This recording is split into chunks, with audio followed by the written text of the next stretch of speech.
average rental property investors look at net rental income, which we love net rental income. Net rental income is all about risk mitigation. That means that you have enough money coming in from rents to cover the expenses that happen every single month. And we love that. So that is one of your profit centers. And then we have tax savings, which is another incredible profit center. Tax savings don't get as much love as net rental income. Nothing really does. You give them a lot of love. I love tax savings. I love tax savings.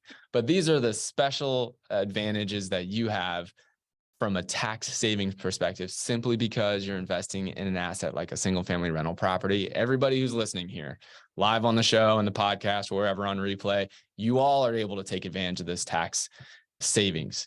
And you don't get that tax savings when you earn the same amount of money in the stock market or in bonds or in most other asset classes. You don't get it. So that equates to thousands of dollars over a full market cycle for you. Then you've got principal pay down.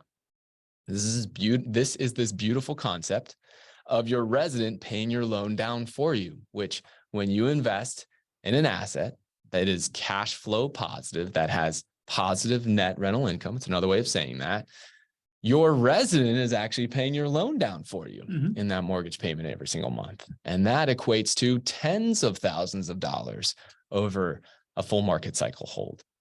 Again, most people never think about it. And then you've got home price appreciation, which a lot of people think about home price appreciation, but they don't really understand how to evaluate it. And over a full market cycle, home price appreciation is cyclical. It is something you can count on over a full market cycle, which is known to be between 10 to 20 years. And that's because if you go over and look past the last 10 years or the last 20 years and you break it down into 10-year increments of time, home prices tend to appreciate the same amount for your market that they did on average over the last 40 years.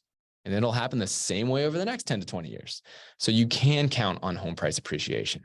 And the reason that's so important is because if you look at all of your profit centers, the number one contributor to your total return on investment will not be net rental income, even though most people pay attention to that only. It will be home price appreciation. It accounts for 60 to 80% of your total pie of return on investment. It is the Pac-Man of the pie. The Pac-Man of the pie. There we go. Trademark that. Trademark. TM. And then the last one is inflation hedging, which for so many years, most people didn't talk at all about inflation hedging. Most people didn't talk about inflation at all, but that is the topic du jour. That's the topic of the day. The topic of the day.